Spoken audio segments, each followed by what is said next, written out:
What's up, true believers? Welcome to Greg's Comic Book Club, issue number 10. I'm, of course, Greg. This, of course, is my comic book club. And this is kind of funny best friend, Kris Anka. Hello. Hey, Kris, how are you? Good, I'm good. Welcome back to the Kind of Funny set. People remember you. Whoa! People remember you from, of course, the Game Over Greggy show. Yeah. Many moons ago, you came in here and you blew everybody's socks off. Was that a year ago? Was it? I was trying to figure that out. Oh. We weren't doing this yet for sure. Ah! Welcome to Greg's Comic Book Club. You just have the sound up on. There you go. If you're if you're not watching live, what's happening is for the first time ever, we're recording Greg's Comic Book Club live. We're streaming it right now on patreon.com/kindafunny for $1. Because of course I will say that every Wednesday or the first Wednesday of every month, the Comic Book Club is going to go live. This month, or I guess end of October into November, Kris, so busy. Yeah. That there was no time to get ahead of time and schedule it ahead of time, so we had to do it the day of. We're doing it live. I mean, we can record like 3 today if you want. No, that doesn't work that way because then you know what I mean? It just doesn't happen that way. We'll read them. There's like history. There's like decades worth of comics. We can catch up. Yeah, but then what if something big happens? You know what I Nothing mean? ever big. It's always the same thing. That's kind of true. That is kind of comics. the same thing happens. Kris, if Hi. people don't know you, they missed that Game Over Greggy show because they're horrible. Yeah. Who are you? I'm Kris. I work for Marvel.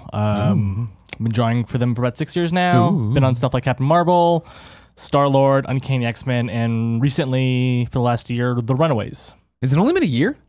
A little bit over. I mean, issue 15 just came out. Yeah. I've been working on it for about a year and a half, 2 years maybe now. Yeah. But I mean, 15 issues, 15 months. So it's Sure. a little bit over a year. Okay, well, yeah, it feels like it's because that's like, and not what put you on the map, right? But I feel like that's what you're known for a lot these days. I feel That like makes sense 'cause it's I feel drawing. like it's the one that's fit me the most. Oh yeah. I mean, the other books feel very much like I'm trying to fit into a mold. And I mean, these are big company books, these are big tentholes. Runaways, in a lot of ways, feels like a weird indie book. Yeah, it's interesting. I texted you about it. Obviously, you're coming on the show. You're always trying to push Runaways on me. I take your comic advice all the time, except for your books. You know, and it's one of those things. I don't think I've ever mentioned it before, but okay. Well, The hell you haven't. I got the tweets. I got the tweets of me being like, what should I read? You're like, Runaways, Greg. Yeah. All right, yeah, that's okay, happening. Yeah, don't all try right, to make that's me true. out to Touche. be a crazy person. And so I started reading it, and I'm like, oh yeah, this is awesome. And what it reminds me a bit of, and because I don't know, I have no connection to these characters already. You know, I'm not the Marvel guy. It reminds me a bit of, do you remember at DC Young Superheroes in Love? That book they did that was like a weird one in the 90s when Superman had electric powers, but he wasn't like a character in it. It was just bunch, hey, we're creating those electric powers though. Yeah. we're creating a new super team.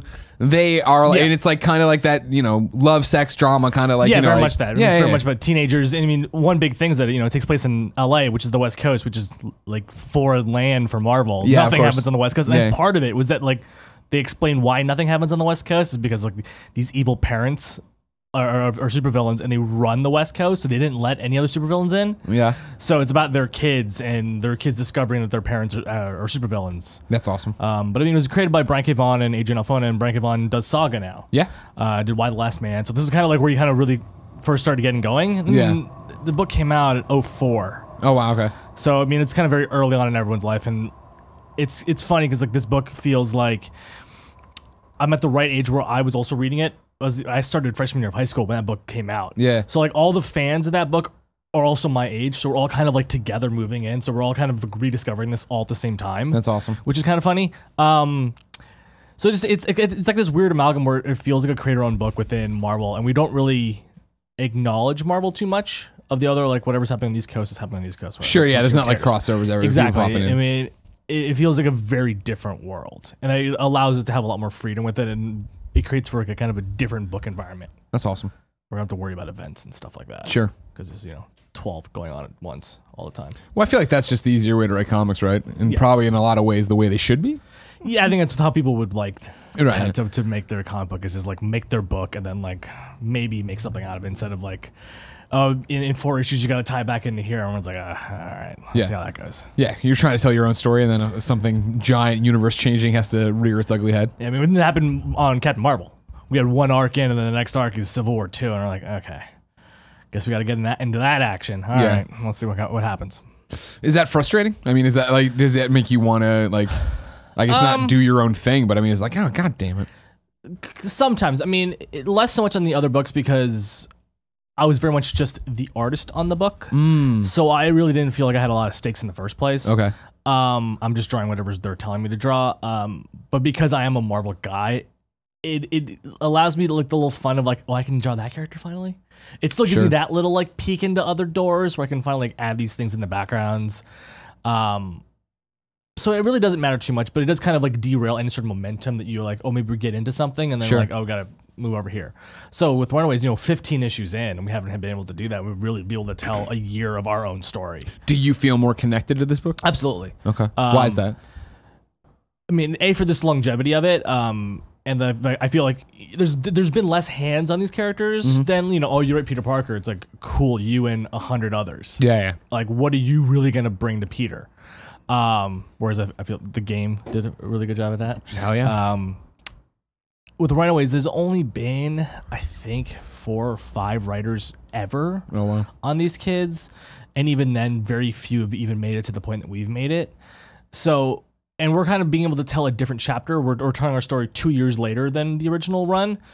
So we get to really put our voice on them and our stamp. And voice is kind of weird because they have their own voices. And I feel both Rainbow and I came up reading the book. We already know their voices. And that was kind of a weird thing about the book, was good to get into it. I didn't have to figure them out. I didn't have to figure out, oh, what's my Carol Danvers? What's my Peter Quill? It's like, no, it's like, I know these kids. Yeah, especially because, they're supposed to be like real kids in LA, which is exactly what I grew up around. I already knew them. It's like finding old friends again. Sure. So it was just able to kind of grow with them and really have a lot more stakes in it, which I feel makes the creative team care a lot more. That you actually have some little semblance of power, and that our version actually kind of matters in the longevity of these characters. Because there's also a show going on too, on Hulu, and it always weirds Runaways fans out because like, we don't watch the show and we don't know anything about the show, and there's the weird coincidences that happen, but we have no idea about it before because we want to make our book feel like our book, and not like we're trying to take things from the show.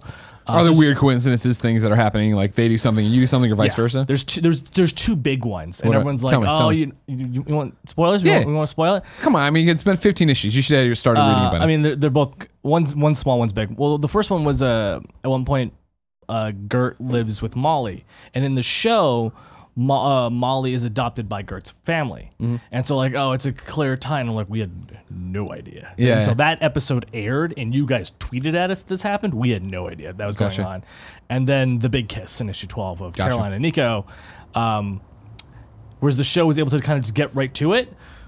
For a lot of the book audiences, they've been waiting 15 years for this to happen, and that was a plan from before. Rainbow showed me an email from April 2017 where we talked about this.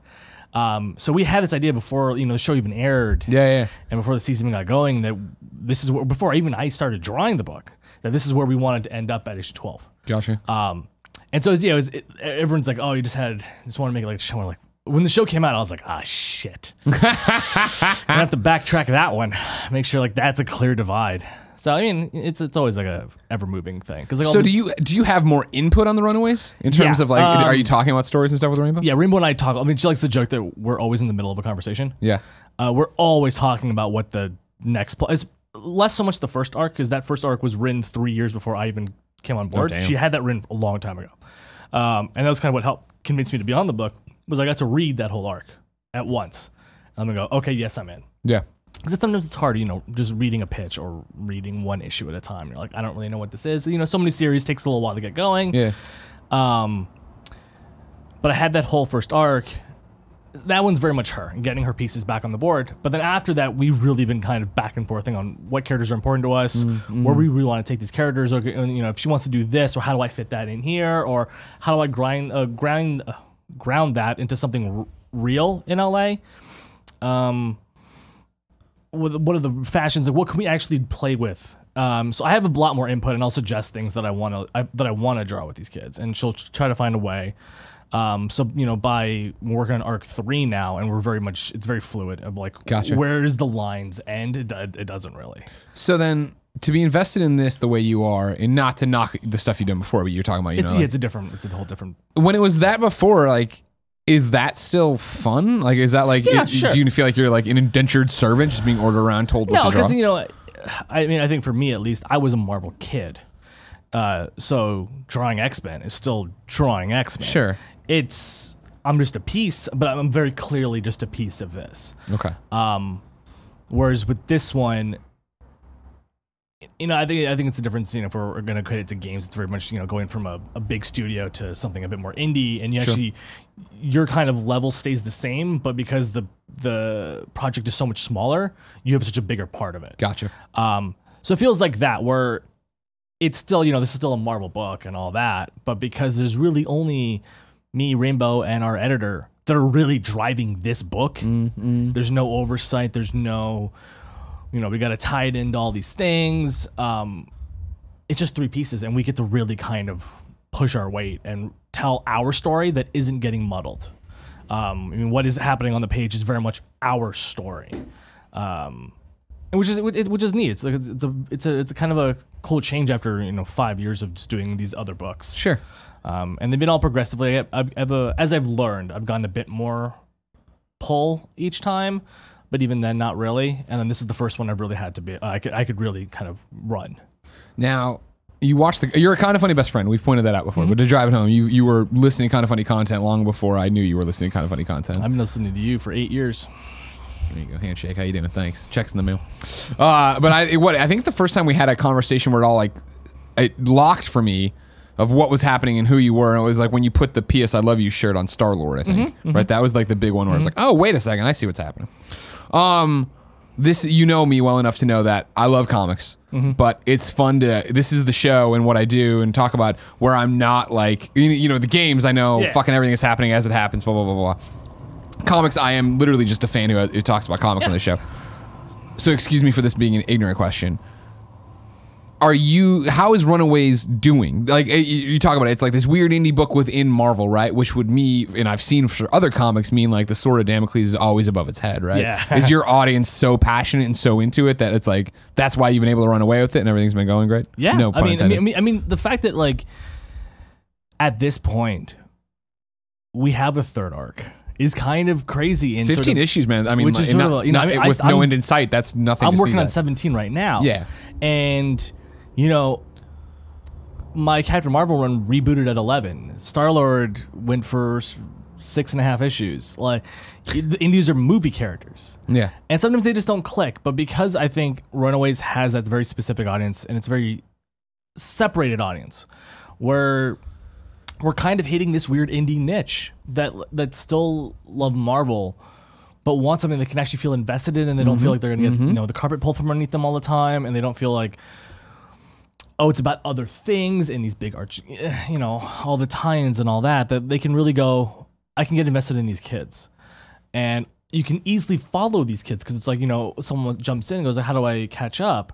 You're not like, okay, well, this book, read this, ignore this. These 3 issues were done by a guest writer, don't really count. Yeah, we can just go, oh, it starts right here. Yeah. And it just goes in a straight line. Yeah, that's awesome. And 3 omnibuses, maybe 4 omnibuses, and you're set. And even ours, we do kind of downplay some of them because they kind of meander, but we really focus on the core of this group. So it just goes here to here, then you're done. Yeah. So I think that it's way more accessible, and I feel people can get more invested in something that they actually could contain the wholeness of, rather than you just kind of, I remember when I first started reading comics, I started with the Ultimate X-Men and all that. Yeah. And then when I jumped over to kind of like the main 616, I just jumped into the middle of like House of M. No, I just jumped in. And I'm like, I don't know who any of these people are. And I just got to backtrack and read all these new Avengers and pick them up. I'm like, who's the Sentry? I don't know. Let's do all this. Yeah. And you just have to like sink or swim with that. With this, there really isn't much. This is like very much a gentle boat on the dock and kind of like, all right, we're just going to like let you go out a little bit. Yeah. I think there's such a, I mean, you've heard me before probably talk about how continuity's fine, but I hate being slave to continuity, and I love the idea of, yep, here's this self-contained thing we're doing. And so for you to do that and put it into a Marvel lens, I think that's what Marvel and DC, I wouldn't say don't know, but it's what they're missing all the time, right? And why Image works so well of like, hey, guess what? Saga's awesome. There's 50 issues. Where Just go read them. Number 1. Yeah, number 1, and you're Boom. done. There's You're set. there's not It's a weird one, reboot. yeah. Even Invincible, right? Of like, yeah, it's a lot, but you can definitely sit there and do it all. Start and go. Yeah. I mean, I do like continuity in the fact that like I like fitting in all those pieces. I used to organize my comics not out of like how things are published. I would try to figure out the chronological order within like an event. Like I bought every Civil War tie-in, and I'm like, when does this happen for this to make sense? And how does Captain America appear over here and then over here and over here? I like that, but it does bog you down because there's so many moving pieces all the time that you don't know how to make something have an emotional weight to it if you have no idea where half these pieces are going. Yeah. And you're like, cool, I'm gonna go here. Oh, that's gonna get undermined immediately. Okay, I can't do that. Yeah, and I never want to say I don't like continuity. It's just the fact that it's become so fleeting, and we've seen so many reboots in the last decade where it gets that point of like I think back to the DC universe I grew up on. That you know what I mean. It was not easy, but it was all right. Cool. Like I want to know about what's happening. All right, cool. Crisis on Infinite Earths rebooted everything. Yeah. So pick what you want from that and read. And like there were Superman getting married was such a big deal because it had been years and years and years of like that relationship evolving. And I always feel like DC I feel is a bit more made for ignoring continuity because like okay, so which Superboy is that? Like there's seven of them. Okay, which Superman is that from Earth 2 or Earth 1? And then like we rebooted into 2 and then immediately they're like, all right, but we're gonna ignore some of these. We're gonna bring these pieces. Okay, we're gonna rebirth that.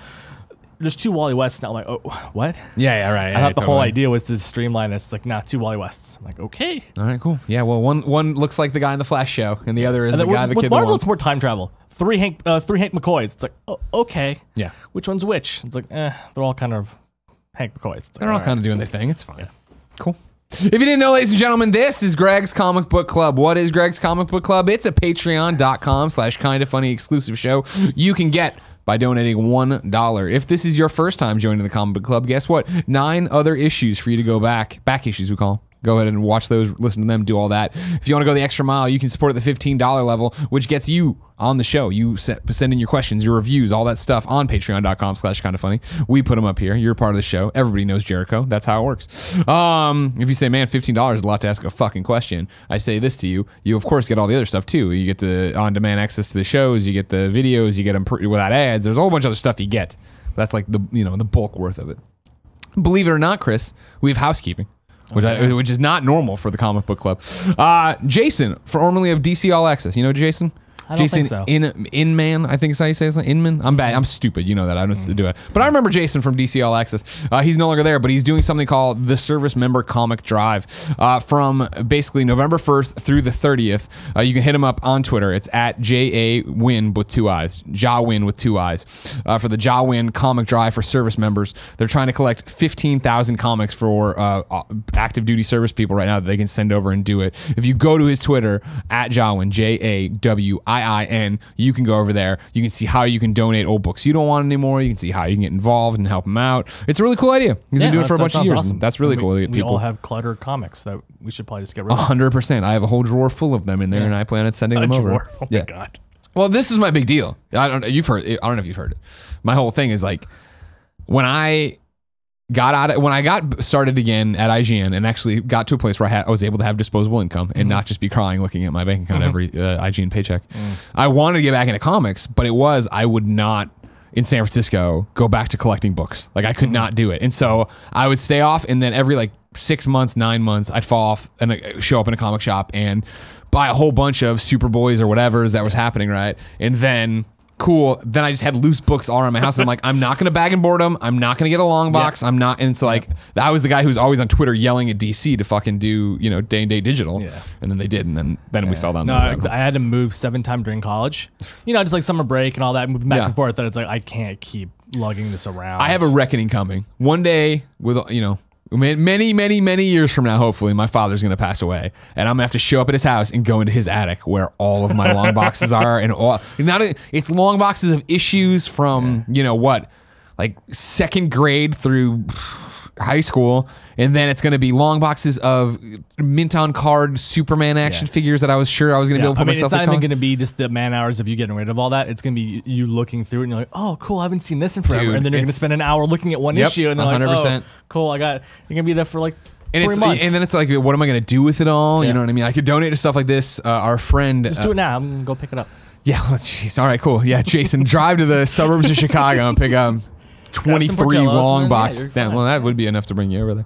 And the comic book club, we talk about what we've been reading, all stuff. I want to know the best thing you've read this month. That's what I call it for me because I'm here every month talking. But you can just be, what's the best thing Kris Anka's read recently? So let me take a look. Oh, look. Now, here's the big question for you, take a sir. look. You got an iPad with Comixology there, and I love it. You got the big iPad.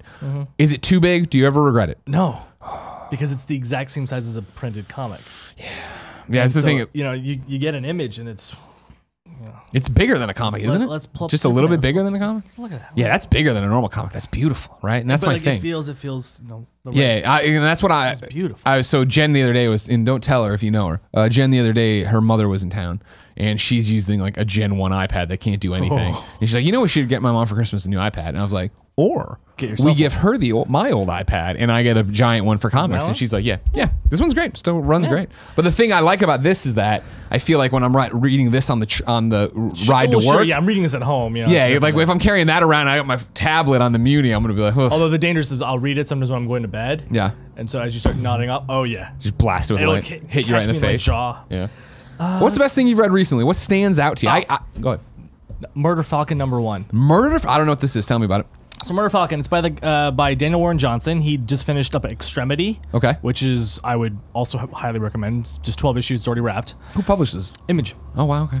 So his new series just came out called Murder Falcon, and it's about how to use rock and roll to kind of help yourself through loss and pain. Oh wow. But as he plays a guitar, he summons a like hyper falcon warrior with like a metal arm who fights monsters.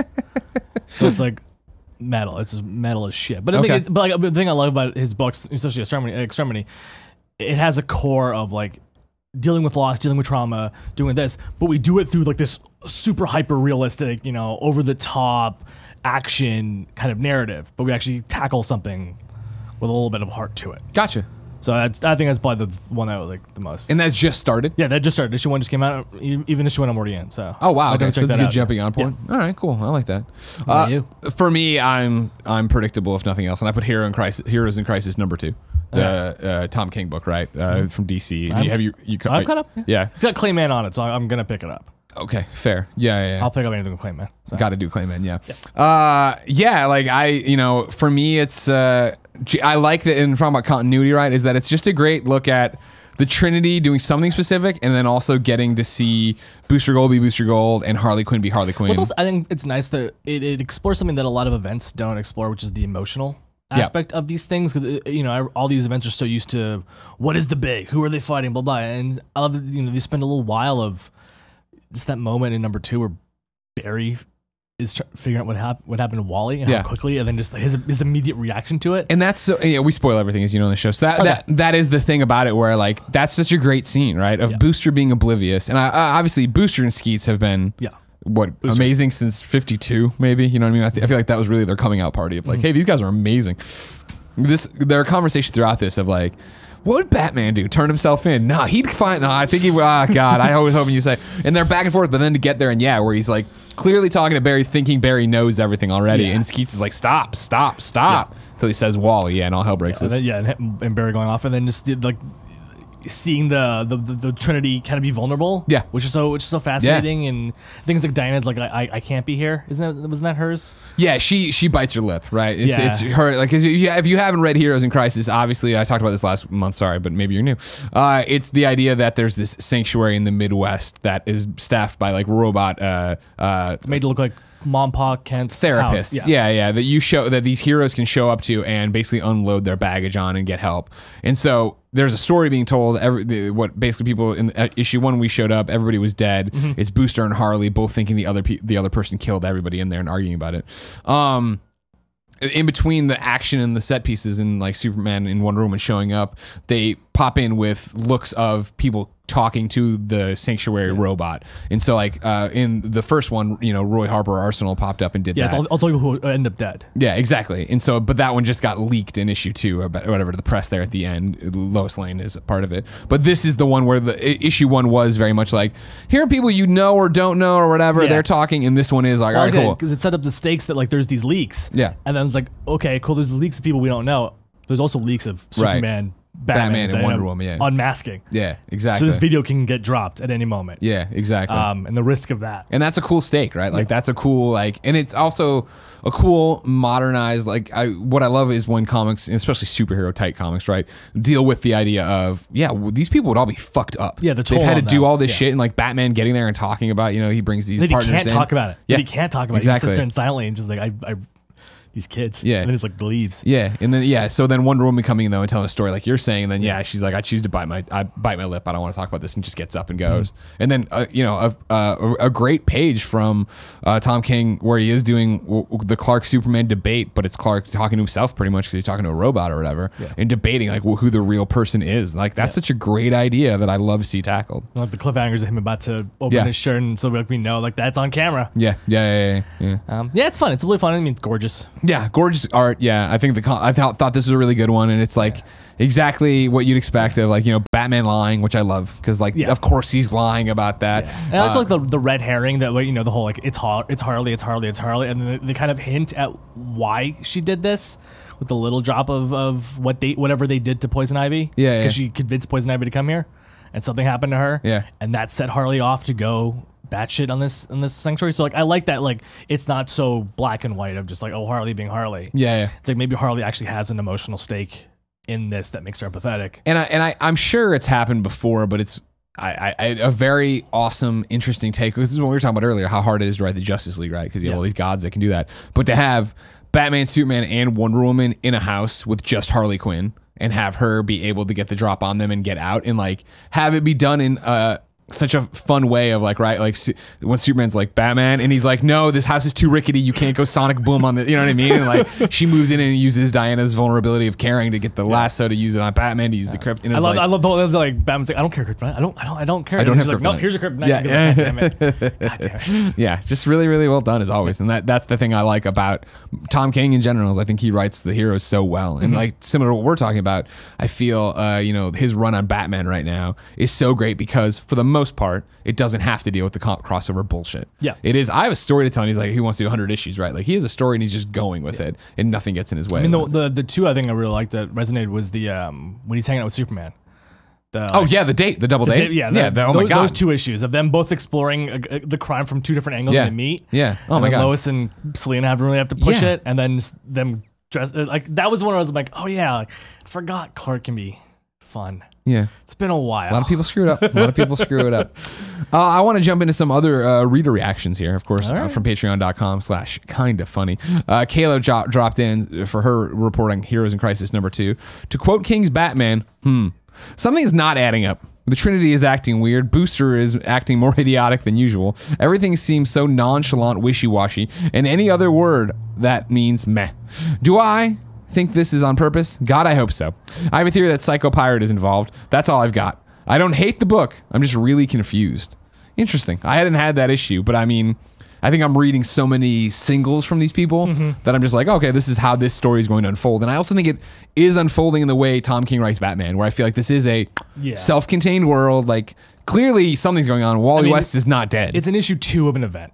Yeah. And in that it's always the thing. It's like there's always these early on cliffhangers that are supposed to get you big, and it's the foils of comics. It's the foil of being a monthly thing, and they gotta get you each time, and then it's undone. Yeah.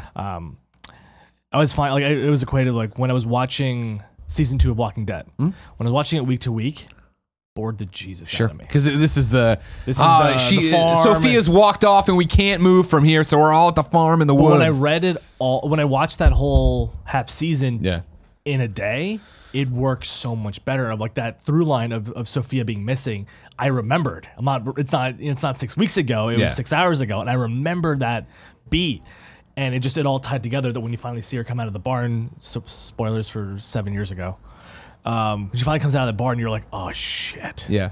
And it's that the conundrum of we got to put her down and all that. So I feel like with a lot of event comics, they kind of need to have that in one big go, because a lot of them take place in such a short amount of time that it's really hard to kind of get this to work. Because a lot of this is probably undone in a few months. Well, when we got 2 Wallies, so I think this whole thing is self-contained. I don't think it's touching anything. I think it's just. What I'm saying is by the end of the the end of the 6 issues, yes, Wally will be back, and Roy. They haven't mentioned Roy at all. I was reading this column about how they're deconstructing the Roy death isn't real. Yeah. Because they keep bringing up Wally in Teen Titans and all that, but no one has once brought up Roy ever in any of these other books, mentioning that he's dead. So they probably think that he's already going to come back. Which is it's a bit of like an emotional abusive ride, because it's always like, we're trying to like pull your strings as hard as possible every month to get you emotionally invested, and it always feels kind of contrived. And then it always like, oh yeah, none of it mattered, and you're like, because you think of how many like these big like comic book sites report on some event happening, some big deal, some reveal, and then they're like, oh, it's just only for 1 month. Yeah, and everyone's like, oh, we did so much over that, and so like we're only 2 issues in of like probably what, a 6 issue. I think it's 6. So we're only 2/3. The community still can have a lot of turns in this that'll kind of explain what's going on. Because Booster does feel a little kind of aloof. Yeah, but that's than usual. Oh, it's 9. More than 9 usual. issues. Oh, 9. All right, then we got a hell of a way to go. Yeah. And that's the thing is, again, it's what 7 more issues. To what you're talking about, right? Is I would have much preferred, obviously, if this just dropped as a hardcover, all 9 issues in quotes, just as that. Because like I eventually want to talk about Wonder Woman, Earth 2. Yeah, Earth 2 Volume 2, right? Yeah, and like because I love that Earth 2 line of like cool. Earth 1, yeah. Or yeah, Earth 1, that's Earth right. 1. Here's the collected volume. That's all there is. This is the story we have to tell right now. And it's like, it reads like a movie, if that makes sense, right? Where it's like, or I think in this one, it's the whole like Netflix kind of method of just like, binge just give a season. Yep. All that. Yep. Marvel's starting to do with like, there's like a Jessica Jones series right now. Yeah. Where they just like, we put out a season, like we got like, it's a whole trade at once. Read that. Or that's smart. Within like that's a week. a brilliant way of doing it. Yeah, because the things people just want that bite of. We want to get to what is the emotional through line, because it's hard to keep track of that. 20 pages over a month. Yeah, you forget a lot. I mean, it's just like I've been letting Walking Dead, which I love. They've did some interesting stuff recently, and I've been letting it stack though for like 4 or 5 months now, because it is just so hard of coming back and be like,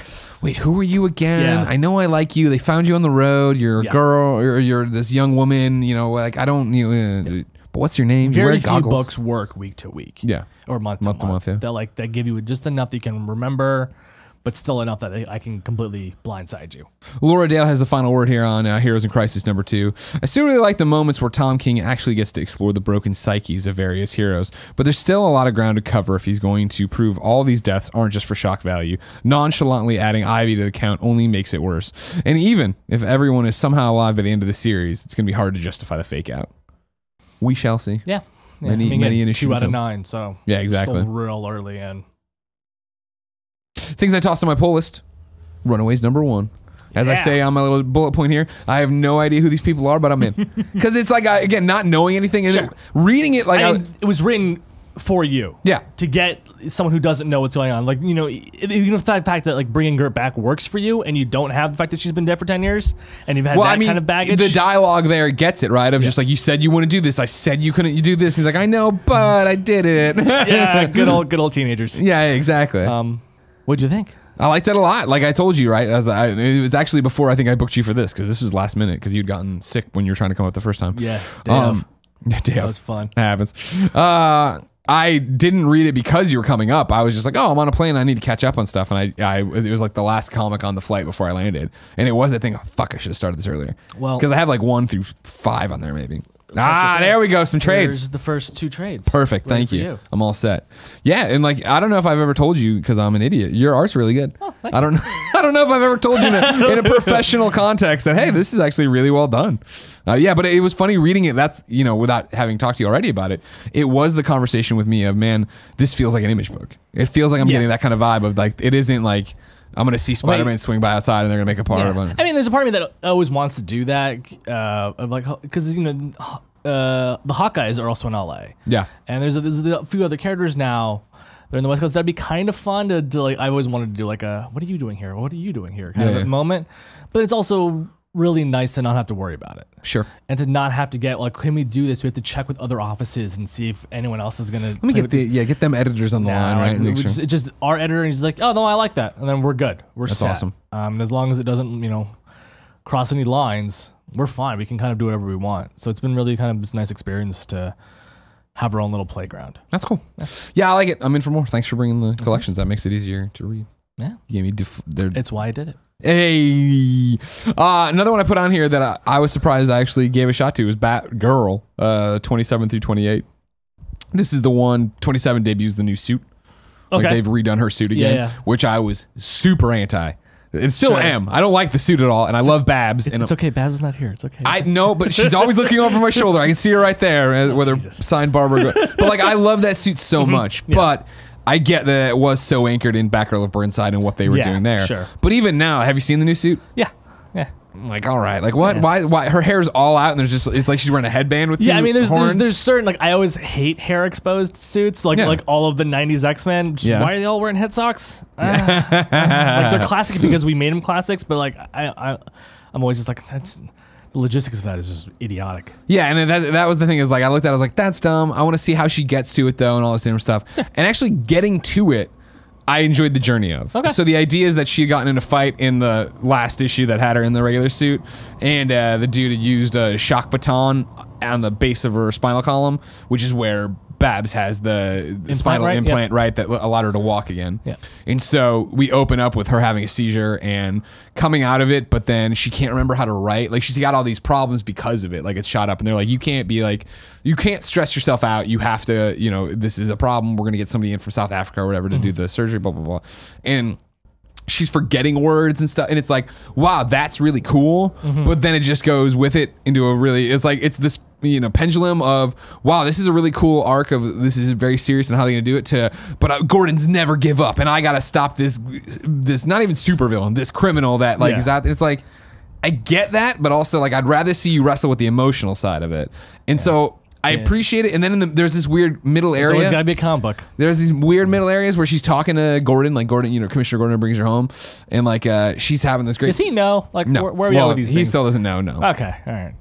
All these reboots, I never know who knows what anymore. I know. But he's looking at, she comes in, and it's, she's had her own place forever. She comes into the house, and she's like referencing like this scuff mark here was year one of Batgirl, and punching the wall here when mom didn't come. And like, oh, that's all cool. But then like the way she talks to her dad about this, now granted she's in emotional turmoil of like her spinal thing is failing maybe, but she acts like, she says over and over again, that's not a big deal. She's not afraid of not being able to walk again. She's, needs to get out there and stop this guy. And like her thought bubbles are so like strong, independent Batgirl. And then when she talks to dad, it's so like, I'm a teenage Batgirl, and I'm like, this is a weird mashup that I don't know if I like. I mean, I find it's like the weird crossroads of the reboot that they did across the line is they can't figure out what age a lot of these characters are. Like, it bothers me with the Black Canary, where I think of Dinah in her I think of most of DC characters in their 30s, honestly. So it's always weird of like, why are they acting like a 20-year-old going through like, what am I going to be when I grow up? Like, you're like, they've been around for like 60 years. Yeah. So it's kind of weird to like just shove them back there. So I feel like with Batgirl, they've kind of really shoved her back, and you kind of have to go through that. Oh yeah, she's got to learn how to grow up again. All right, cool. I guess, yeah, you know what I mean. And granted, that's you and me being old people and knowing I mean, Oracle and everything all of else. the like Peter Parker of like, do I have to tell him like, doesn't like at one point everyone knew. We gotta do this again? Okay. All right, here we go. Let's strap in. Everyone knows who Peter Parker is. It's fine. So yeah, the Batgirl stuff's, it's interesting, and I want to see how they wrap it all up here in terms of the spine. I mean, at a certain point, that's like the best thing a comic could be. Yeah. It's interesting that actually keeps your attention, and you're like, I don't know if I like this yet, but okay. See, and that's an interesting one, right? Because then I'll transition this over. You were asking what I was thinking of Bendis's Superman, right? And Superman, like the Superman book, right? I can't get into, and it's just because like right now, are you up to date on it? Yeah, I'm up to date on Superman. So Earth is completely in the Phantom Zone. Rogol Zar is over there. Like it's just like this, and it's just like, all right, like this is what I don't like about Superman books, when it is like, let's get him into space and have him just fight weird monsters, and just it's like, so for me, I think it happened in issue 1. The moment that really caught me was when he's having a conversation with John. Yeah, and he has to keep leaving. To go save shit. I'm like, that's just a great Clark moment. Yeah. And so I like this for all of the good Clark moments and all of the like narration in his head and like what he's dealing with in the negative zone. Oh, the Phantom Zone? Phantom Zone. Yeah. A lot of zones. Fucking fake dork. I know. You don't even know like negative zone, right? Like the end zone. Yeah, all of that, I'm like, cool. It's just they got to give something for Superman to do. Yeah. But I like all the Clark stuff. And see, that's why in the same breath, like Superman's not doing it for me at all. Action Comics, I think, is awesome because Action Comics is all Clark stuff. Yeah, doing the Lois and stuff. Yeah, and that's the one where, and like they said that before, if Superman was going to be the big sweeping adventures of Superman, whereas Action Comics would be Clark and the Daily Planet and all that jazz, and it totally is. And it's again that weird thing of, continuities where Bendis is like, fuck it, whatever. Like, It's like what? Because like this is not even the real 52 Superman. He dead. Earth is no, that got explained way longer. That got explained longer. But like, in action, or I'm sorry, Superman, the Earth is in the Phantom Zone. In action, it's not. What happened to 52 Lois? She, This is pre 52 Lois, right? right. So this is the people we love. Post-crisis Superman from our world. So Before Dr. Manhattan, Final fucks Night with and all everything. that jazz. Yeah. That's So that what Lois happened? and Clark. Because I know New 52 Superman died Right. in some big thing. I don't know. Right. What happened to Lois? Okay. So okay. Yeah, this is how you know you've got into some So, real comic shit. Is that everyone's got like. If you remember, New 52 Superman lost his powers, got depowered, right? Okay. And then started earning them back. And then he had the solar flare power, and then he just like gave out this giant thing of energy that people are like trying to make real. And I'm like, stop making this real. yeah, Stop they making want to this give into him a new real powers. thing. Wolverine has hot claws now. Oh, does he? I haven't seen that Yeah. yet. Okay. So I forget through hook or crook, he was expending all his energy, and he was on his way out to die or whatever. This led to our Superman, the current Superman, but also our Superman, revealing that him and Lois had been living there because they already had that book. Remember, Lois and Clark. Yeah, That was good, and everybody's like, "Oh my god, this is what we want." And DC was like, "Oh fuck, that's whatever else." So they revealed that they've been living in Hamilton on a Just farm. watching all this bad shit go down. No, Superman was running around in a black suit with a beard, like just doing stuff but never taking credit and getting out before anything ever happened. Right? It's very Clark of him. Exactly. And so he showed up for the end of kind of all this, where this was popping off, and this has been a while now. But to answer your question, in the long run, the New 52 Superman basically like vaporized kind of thing, and as he was going, I think he said he could see it, or maybe that's Lois later on, but energy like shot out of him similar to the solar flare, but more like arcing electricity that went through Lois and Lana and other people that were there or whatever. And so that brought us to the book Superwoman, where if you remember, we had it, and it was Lois Lane had Superman's powers or whatever, and was going to be a vigilante. Is that what that was? Okay. Right. But it was actually a really great red herring where at the end of issue 1, she dies. She vaporizes too. And it was that Lana had also gotten powers, and she was now running around as electricity Superwoman or whatever, like Superman. Good old 90s. Exactly. And so that was the end of Lois. And I think it was there when she started to fade away. She said something to Lana like, "I see it now," which everybody's like, "Oh, it's going to really play into it." It really didn't play into anything. Okay. But she went away, and that was it. Okay. She got wiped out that way, and then Lois and Clark started assuming those identities, and then they cleaned it up by. The one was like they aged like 10 years. No one caught that. That there was conversations now. about that. Well, then it got all blinked out. It all got blinked out of existence. Where it was that fuck. It was shit. That all happened, and then it was like Lex was still Superman, being a Superman. Yeah. He was being a That was good fun. guy, That was and then our Superman had shown up, and Lex was like, "You're not the same Superman, but I can respect you." I was like, and then it was, God, I want to say it was Mixie, but I think it might have been I Mixie. think so. The clone one, like the weird, like he's also Clark. Yeah, that was right. Mixie. That Yeah, was Mixie. Mixie. That was Mixie. And at the end of that is how they merged it back together, where they took the two realities and spun them in. But it was also somehow tied to the Dr. Manhattan thing that like DC things were playing at the time. So it was like we have a lot of the New 52, or I'm sorry, pre-New 52, post-Crisis Superman lore brought over. No Superboy, but he did die, and he did have the cyborg. I mean, now I have Superboy again. I know. I can't wait to see that. I'm excited about that because I love Superboy. But yeah, he's got a mix up of both things. Really, his parents are dead. That's, you know what I mean? But it's like whatever. But it was very much that everybody remembers Jonathan and everybody remembers Lois and Clark having a kid and yada Yeah, yada. I mean, it was like when they did 52, and then like, so everyone's continuity is rebooted except for Batman. Except Batman. We're just gonna leave In that 5 years, he had 3 or 4 Robins and a son who's now 7. It's like, what the fuck are you talking about? Yeah, it's a Batman. It's the one thing. Batman's 28 now. They're like, okay. The one thing of the DC universe that wasn't broke, they're like, whatever, leave it. Nobody's gonna care. We'll just get around it or whatever. Yeah. But yeah, action's been having a great run in terms of like it's Clark. It's a Clark book. Yeah, I mean, I checked the last and the Lois and Clark issue. Right, and that I have them listed out. So like I loved in 1003, right? They've introduced this new reporter into the press pool named Good, who's got like, she's probably bad, and she's got, she's working double agent kind of shit or whatever. She is hip to the game that like she's getting closer to Superman or whatever, and like that. So she gets a piece of kryptonite. She brings it into the office. So Clark collapses at the Daily Planet and is like, has to say he ate like bad shrimp and shit. You know what I mean? And it's like this cool thing of bouncing around and seeing what's up. And then Batman shows up to get the kryptonite from her. And like, there's a really cool arc there with them. And And then, issue 1004 is, the Lois and Clark reunition. Because you remember, we've talked about it on the show before, the way Bendis has done this is that Jor-El came back. He's been back. Jor-El came back. I'm not a big fan of all these parents coming back. Me like Thomas Wayne. Yeah. Well, that Flashpoint was cool. Well, no, even before that. Okay. And there was an actual, like, Thomas wasn't dead. He's just, like, crazy. Or it was someone who thought he was Thomas. Like, I'm always, like, not a fan of, like, deconstructing their moral core, like what their compass. Yeah, it's like, if one day it's like, Alfred was actually he was abusive. bad all it's like, along. oh my god, like give them something good. Yeah, give them something good enough. I don't, so it's like Jor-El is also. It was back. an interesting way to get rid of Lois and Jonathan. You know what I mean? Yeah. To let Bendis get his feet as Superman and Clark, or whatever. And so then, to have it come back now that they teased this before that Lois was back on Earth but wasn't talking to Clark. You're like, what's going on? Is it really her?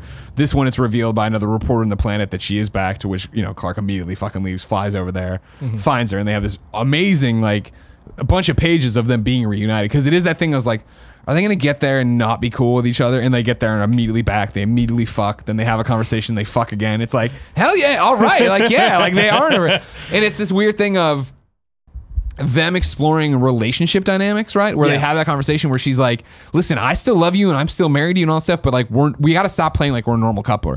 And she's like, well, and he's like, hold on. And he flies off and like fights something and comes back. And she's like, this is what I'm talking about. Like, this is not normal. Like, I need to be able to go off and write and do this and like know we're going to be fine. I'm Lois Lane. Exactly. Like, I yeah. need to be Lois Lane. Yeah. And that's a really cool look. And I'm excited to see that, relationship expand a bit.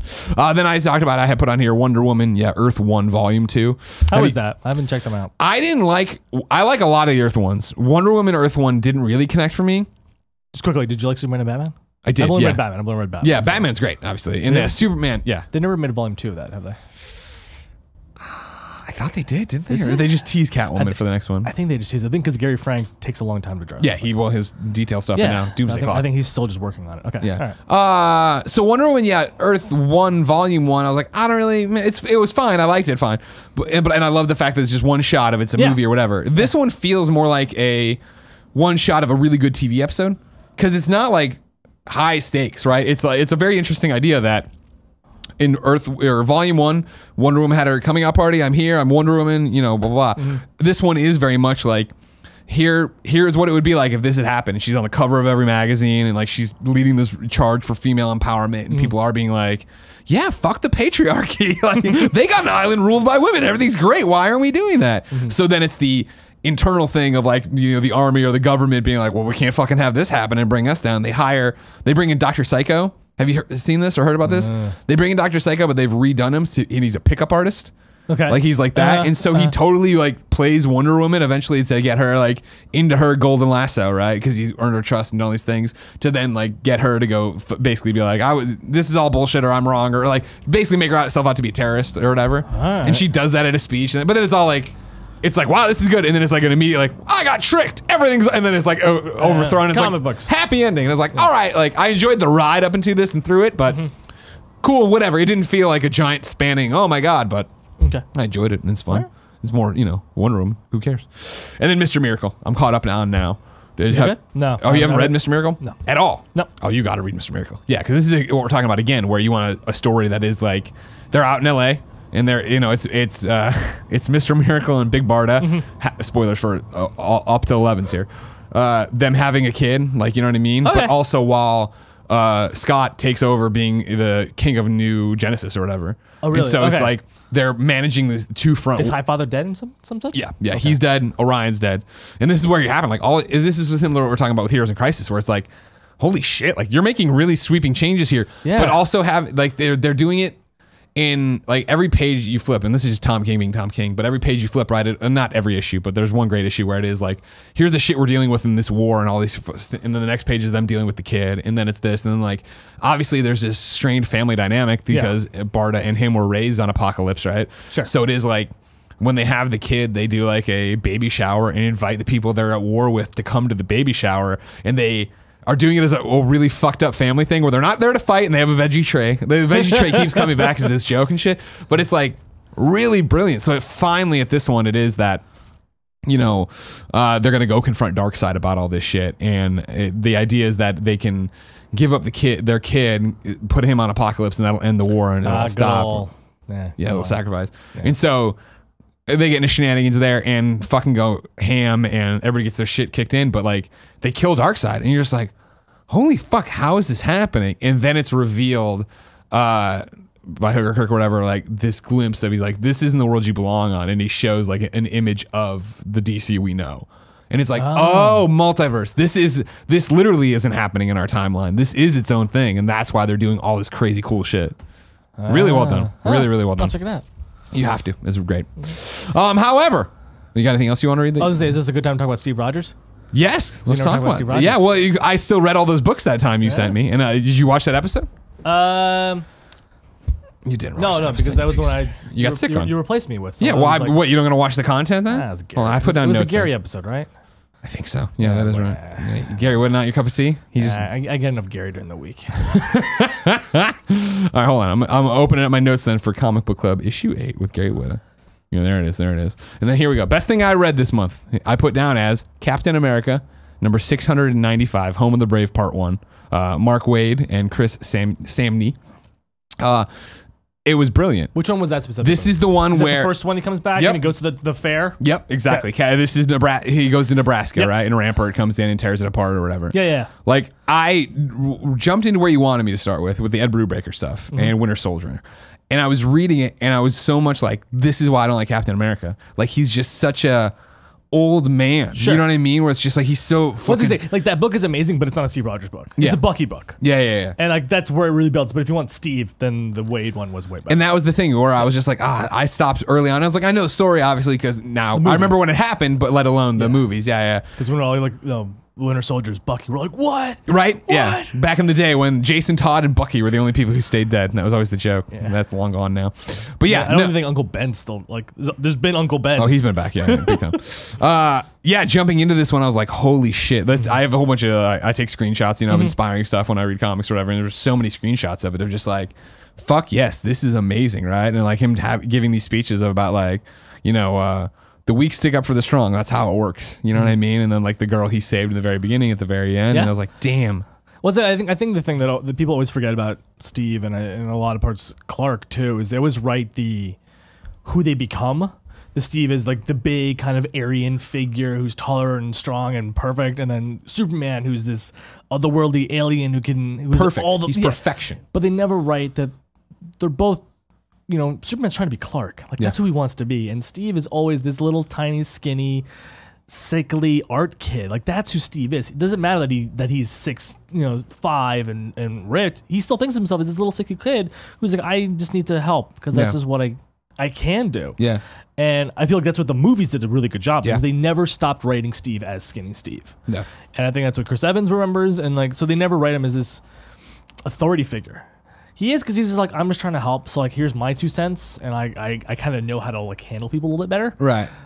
But like, I don't think I'm right. Like, I mean, all of Civil War is goes like, I'm not right. I'm just trying to help my friend. Like, there's a debate here, but I'm just trying to go help my friend who's getting falsely accused. Yeah. And that's really where it kind of comes down to for that, because that movie kind of like forgets about the whole Registration Act like 2/3 of the way Sure. through. Yeah. It's just like, oh yeah, forget all that. We're just gonna deal with the whole Bucky thing. And it's like it's kind of this kind of nice thing that I think because of the political climate and just sort of culture nowadays, that these two heroes that we're kind of getting back to the core of them, of like they're just these guys trying to help. And I feel like, you know, a lot of what it goes back to is the fact that both these characters were made by Jewish guys in World War II. Sure. Of like, we're making what should be kind of like these sort of imposed ruler looking characters, but they're just trying to help. Yeah, they're trying to do the right thing. They're just trying to do the right thing. I mean, you know, it's just so funny with Captain America specifically because he gets spun so badly when the heart of it was, you know, the cover #1 is him punching Hitler, and it's just this little kid who's just like, hey, I can help you guys out because it's so bad. Yeah. That putting your trust in something that should look like the enemy to them, in this blonde, blue-eyed Aryan figure, just this heart of gold. Yeah. And it's nice to kind of get back to the core of these heroes where it's just guys who doesn't necessarily have, I mean, they have trauma, but I wouldn't really call them traumatic characters, whereas I would call, you know, Daredevil or Batman Sure. or traumatic characters. Yeah. They have trauma in their lives, but they're like, cool, but I also still want to help. Like that's not the reason I'm doing this. Right. You know, he's not helping a planet because he lost Krypton. He doesn't really remember losing Krypton. He's helping because I have the power to help. Yeah, he has the means to help. So the right thing to do is do the taught right me thing. to help. Yeah. Steve is like a wind will crack me in half, but that doesn't mean I have no right not to be in that war when other kids have to be in that war too. Yeah. So it's always kind of nice to have these.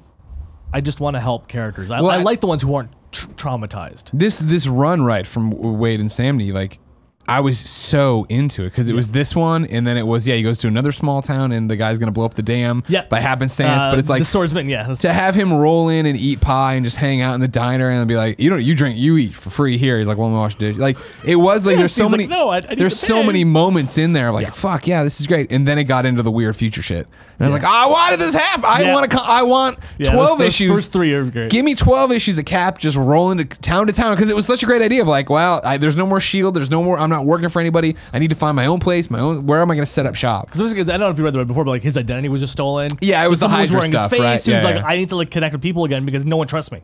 No one trusts me as this Avenger, as this authority figure. So I need to like go back to the people. Yeah, and kind of actually talk to them one-on-one and just go like, hey, like bad things happen to me, but I can still help. Yeah. Does anyone need help? And that was the thing where it was like, yeah, that was so great. And even the future stuff where I'm not a fan of that usually, I still like the end of it. Yeah, when it was like great. He's like, you're right, I go back, and he goes back and stops himself, but still dies in the process. Yeah. But then you still get that moment of him seeing the woman from the future, but them not knowing each other, and and that was heartbreaking for me. But like that was well done. Yeah, great stuff. That really did turn me around on it. Yeah, good. In the same way, MCU and Review did too. I reached out to you, right? Yeah, that was the one. It was we did MCU. MCU. They were mentioning when I was on the Game Awards that you should watch those movies again. So I'm happy you did the MCU and Review because you actually made you watch. All it took was a mega successful YouTube show for us to go back. Because I remember talking about it before. Like, there's this little moment in Infinity War. And I think it says so much about Steve's character is the whole like, I am Groot, I am Steve Rogers. Yeah. That Steve takes this moment in a battle to respond to a talking tree that he has never seen before in his life talk to him. Yeah. And he talks back to Groot in the dialect that he sees Groot is speaking in, and not a making fun way, not a sure. Yeah, it's not sarcastic when he says, like, I'm Steve Rogers. Yeah. Like this is how we're going to introduce ourselves. And he like sincerely means it to Groot. And like, I think the movies do a really good job at sincerity. Where one of the other beats we're talking about another character in that movie is Thor and Rocket. Where it's the very first time, if I don't know if you track this, but it's the very first time someone calls Rocket an animal and Rocket doesn't lose his shit. Because he's called rodent and he's called raccoon and Trash he's panda. called all these things and he's always like, ugh. But then Thor calls him a rabbit and he can tell that Thor isn't meaning it as an insult, so he lets it slide. So he keeps calling him rabbit and he's like, okay. Yeah. Because he's always like, I also see what Thor's going through. Yeah. I'll let this one slide. Because like I can tell that he doesn't mean it as an asshole. What a fucking film. Yeah. God. I haven't seen that in a long time. I remember reading a thing about like the directors just let characters improv. Yeah. Because it's like, if anyone's going to understand their character better, you guys know yourselves. Like, I let them kind of be who they are. So like the whole Peter death scene is improv. Yeah. From him. And then the where is Gamora? What is Gamora? The why is Gamora? That was improv from Bautista as well. He's like, let's have some character fun with it. That's great. So yeah, no. Now you work for Marvel. You know the title of the next Avengers. No, right? got no idea. Like we're not allowed to know anything about anybody else. Yeah. Yeah, and I didn't even know my suit was in Spider-Man until we didn't even talk about that. Until I had it. I'm like, oh, right. Cool. So you drew the white version of 2099, right? Yeah, this is a few years ago, and they wanted to, when they're bringing Miguel O'Hara to modern day, they wanted to give him a new suit, and they asked me to Sirens are on our end if you're listening to the later podcast version of this. They wanted to just kind of change his costume up, and I sort of did these things, and so we ended up with white as an accident because I just wanted to figure out the red first. So I was just drawing different patterns of the red on this sort of white body. And they're like, we actually really like the white. Can we make the white and blue work? So I just did different iterations of white and blue, get different blockings. So what ended up being was the one you see. And that was just for the comic. That was just something I did a few years ago. Forgot about it. Yeah, totally forgot about it. And then Spider-Man comes out. And I just fucking look at, there it is. Yeah. I was like, that's pretty fucking That's cool. pretty cool, right? And then I ended up using it. Hell yeah, you did. Yeah, I used the Black Widow suit for most of it in the beginning. Sure. Because I got that really early on. And then I got my suit, and I was like, all right, yeah, I got to. You got, oh man, if you made the suit, yeah, you have to use I just the kind of suit. stuck with it there. And I'm like, even it's funny because I'm playing it, I'm like, I can even tell I designed this. There's like shapes in here that I can tell that I did that. That's awesome. I was like, this is so cool. That's really fucking cool. You're a cool dude. Let's talk about required reading. I was like, oh, that's not required reading. I'm in the Gary Wood episode. Let me close on. Let's talk about required reading. It is, of course, Uzumaki, recommended by James Syme from Isotope Comics here in San Francisco. The guest on Greg's Comic Book Club issue 9 by Junji Ito. Got it? I nail it? Junji Ito. I'll believe you. Yeah, Thank you very much. We'll call Ito from here on out. Did you read it? Yes, Mr. I did. Anka? Did you read all of it?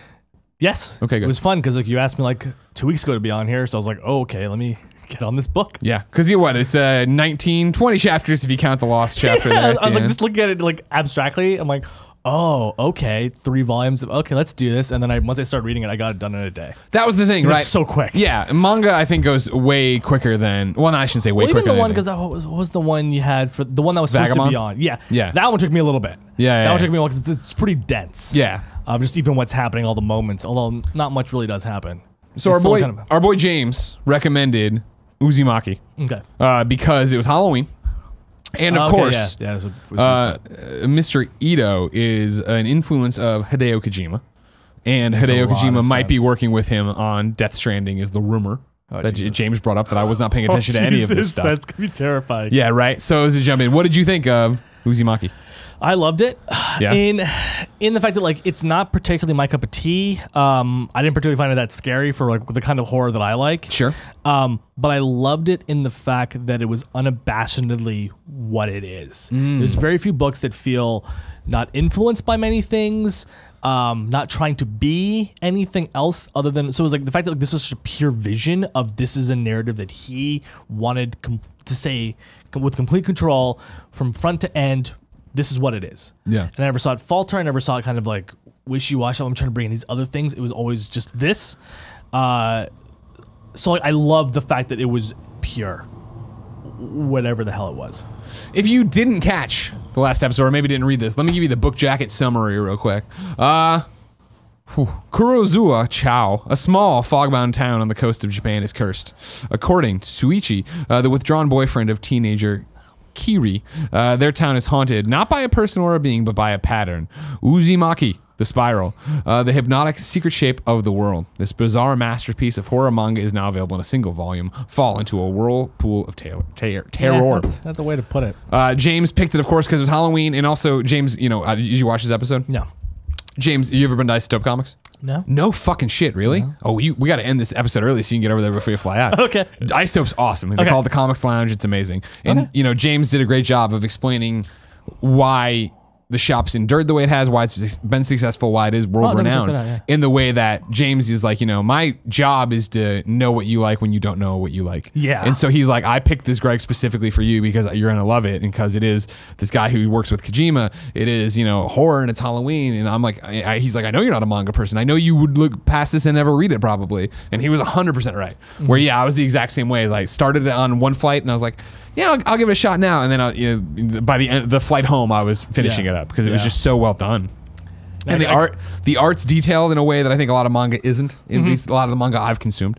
I thought the story was super interesting, and it wasn't horrifying. It wasn't horror like the horror movies I like to watch, whether it be a zombie or something. But there's like imagery in there that I can't unsee. It's like existential horror, right? And so like for me, the one that stands out the most, because there's, you know, all these different chapters in there. Chapter 11, the umbilical cord. That is the one that plays into not my fears, but like grossing me out in a horror way. Of again, you should have read this. You all know this. The town's obsessed with spirals. Everybody's going crazy, and there are these mothers that are in the hospital and they're all pregnant, and this is from, I think, the chapter before this, mosquitoes, where they're going around drinking blood to, you know, feed their unborn infants. Then they have the babies. Then the babies come out and their umbilical cords are growing won't stop growing, and they're growing these mushrooms that they're cutting off, and not even mushrooms, they look like mushrooms. They're cutting off and then feeding to other people in the town, but in the hospital, and everybody's obsessed with how great these mushrooms taste, and it's leading into Like that's what gets me is when she opens the door and is horrified to find all these babies sitting there with these like things growing out of their umbilical cords, and then sees them on the floor. But then it's in the other room, her cousin, the doctor who's gone crazy because of spirals, is under the assumption that these babies just want to go back into the womb so much. And they're growing wombs. They can hear mushrooms them. are the wombs. Yeah, so they're trying to put them back in. And he puts it back into her cousin. And it was like, Jesus fucking. That was the one where I finished it and I had to shut it for a second. Where I was like, I need to process all of this before I move on.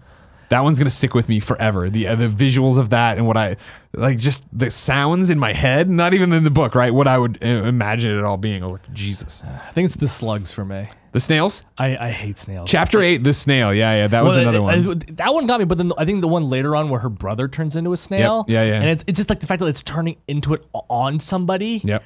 And then just like all of a sudden it's just gonna like eyes are gonna like, yeah, no, totally. And that was the thing, like it was creepy enough in chapter 8, where they introduced this concept, and the nerd boy in the school who's always slow turns into the snail, but he keeps coming to school. Then the parents won't take him, so he has to live at the school in this thing. Yeah. The guy who bullied him becomes the snail. Yeah. They go in there. Snails are asexual or whatever, so these things start trying to mate, and everybody panics, and they fucking run. It's like, Jesus. And then later on when the people start eating them. Yeah, and so then the guy digs his way into the shell. So horrifying. So horrifying. Yeah, because at the end, like, it turns out the town is cursed. The spiral is all the homes in it, and the people are coming in to figure out what's going on in this town. They can't get out once they get in. The people are still turning into snails. They're so low on food. They start eating the snails. It's like, Lord. It makes sense that this is like a huge Kojima inspiration, right? It's like explaining this is like explaining a Metal Gear. What I want to do is I have a whole bunch of required reading reviews, because of course this is what you're invited to do on the participation thread if you give us $15. But I want to jump to Arvel. Arvel, of course, said, "Boy, did I see the world in different fucked up eyes after reading this. Strangely familiar eyes, actually, because the art style throughout the book reminded me directly of Van Gogh's famous painting Starry Night. Yep. As if the entire manga was dealing with the question, what if Van Gogh's painting style transformed reality? However, not even there yet. Most of the book is quite interchangeable, where a new town inhabitant is introduced, and over the course of the chapter, the person is slowly driven insane or changed by the ever-consuming spiral and keeps popping out. However, once I noticed the story pattern after a few chapters, the book itself becomes sort of predictable. Some of the storylines play a role later in the book, while some other storylines are mostly forgotten, like the scar or the hospital with the mushroom babies. Sometimes I had the impression that Junji Ito did lots and lots of research on natural occurrences and spirals in real life and put it to the extreme. We haven't discussed one of the main reasons yet why this book was picked as required reading. He's going through the other ones that have been put in there. Okay. Ito's influence on Hideo Kojima, and maybe also Death Stranding. Seeing Hideo Kojima's reaction to Greg's tweet last month, I think Kojima does acknowledge his influence. I tweeted out the book last night. What was his reaction? He quote tweeted and gave like a thumbs up or some smiley eyes or some shit. I forget. I think Kojima does acknowledge his influence. I think once I read the chapter about the pregnant woman in the hospital, I saw a direct connection to Death Stranding, because it does share a similar thing with the babies and the umbilical cord. The piles of human bodies in the most recent Death Stranding trailers within the waters remind us of the piles of human bodies in the later chapters of the book within the old houses. Also, the entire world of Death Stranding does resemble the final stages of the town to some extent. Therefore, I'm wondering if the story of Death Stranding will start with a huge information dump on what happened in this world and just roams around in this world while he is trying to survive, or if the Norman Reedus character will slowly find out more about what has happened in the world. That being said, I'm still puzzled about what the game is going to be. I don't think it's going to tie directly into it, but I think it's interesting, as James pointed out, there's so many things you can see. And also in a lot of ways, I think just narratively, you can kind of see where I feel like even though a lot of some of the chapters don't tie in directly to what the main narrative of the book is, they're just things that he wants to explore about this concept, which I feel like a lot of Kojima does too, where it doesn't like go A to B, but let's take a detour. This is not like a C, but it's like a C.2. Yeah. Let's just kind of talk about this for a little bit, and let's just see what that is, and then we'll come back. Yeah, I was fine with that. I agree he just that wants like to see what other spirals are. When I was starting, it was like, oh, this isn't a direct narrative thread. Yeah. Okay, and then at the end, when we do get there, when we start seeing it all connect, the little bit of that, because I was like, okay. And there's a lot. People are. I mean, it feels like a natural disaster, and the fact that like there is no A to B on this. It's just things happening in this town as it all kind of spirals into nothingness, and so just things are just happening around them, and they don't understand what's going on. Yeah. So I feel like there is just a lot of exploration without really a story beat to explain why. Jericho wrote in and said Uzumaki is probably the first real horror slash manga or slash horror manga slash comic book I ever read. So I'm getting into this book as a complete scrub. I do love me some horror stories, movies, and TV shows. It's surprising me that I never touched a comic book of that genre. Speaking about TV shows, Uzumaki feels exactly like that. Every chapter in the book ends with a definitive ending. None of the chapters are really connected to. Oh, you'd be looking for Yusuf. Sorry, Yusuf's name is also Jericho, so I just call him. Sure, you have the bigger theme of the city being haunted by spirals, and that happens to be in one chapter to stay like that. But still, it feels like I watched an episode of Beyond Belief, or more psychological thriller like The Twilight Zone or Black Mirror. It definitely had Black Mirror vibes, every one of them. And that's when I thought they weren't really connected, and then it gets to the end, I'm like, okay. Having read so many different stories now, this feels strange to me, but I kind of like it. I can put the book away after reading a chapter and feel like I don't have to jump right back in. I can marinate on that chapter for a bit before starting the next. I don't have much of a gripe with anything in the book. I really like the creative art when the spirals take over and mess everything up. It really gives me an unsettling feeling to look at, especially Suichi's father when he turned into a spiral himself. 100%. Yeah, that one was a big one. Yeah, the art's so detailed and amazing in this. That being said, when I finished reading book 2, I knew that this was getting crazier and more boring with every page I flipped over. I lost that unsettling feeling. I don't think it's horror at all anymore. It's just all out crazy. Only in chapter 17, Kiri is finally realizing that she needs to leave the town after it's completely destroyed by whirlwinds, after friends and family turned into snail people, after her parents vanished, after whirlpools formed in lakes and oceans, sucking everything in. Everything. Dude, for real? That is, there's a check your suspension of disbelief on this one for sure. Everyone's a bit stubborn about not accepting this. Exactly, yeah, exactly. Like two of our classmates turned into snails. All right. And like the boy from the town over is like, I only feel like this here. It's never like that in my town. I'm like, go to his town. Get the fuck out. Why didn't he stay there? Yeah, exactly. Yeah, Why did he come mad? Yeah, it's a lot of horror movie type decisions of this shit going on. I think it's with a lot of horror. I feel like everyone's like, oh, like that's so stupid. I'm like, if they were smart, none of this would have happened. Exactly. Prometheus would not have happened. If someone was smart here, someone has to make all the bad decisions. They have to be kind of dumb, or we would be like, go into the chain yard, like the haunted house next to the graveyard. Go to there. No. Yeah. Done. Movie's over. Like, okay.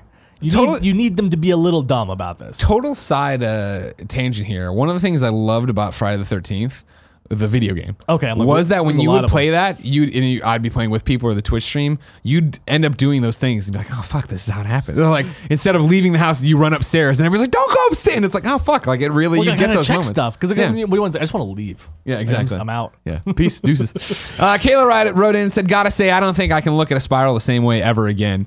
Uzumaki was released as weekly serialized stories for a magazine, and it almost seems like it would have been better to read it this way. Every story starts like the next one never happened when you are binging through chapters at a time. Some stories were a bit weaker than others, but not for lack of trying. There are chapters in Uzumaki that are downright creepy. Spiral Obsessions Part 1 and 2 and The Snail are among my favorites. I enjoyed the ending. Just seemed fitting to have it end with Kiri and Suichi stopping the spiral curse together to finally be joined as one. If you want a truly disgusting story from Ito, read his story Glyceride. There's one scene in this that is just baffling and gross that I audibly gasped and had to stop for a few moments. He's the master at drawing your worst fears come to life. I was like, after reading this, like, no, if you want the real gross one, you want to be real fucked up and go ahead and over there. Yeah. I just remember the eardrum one.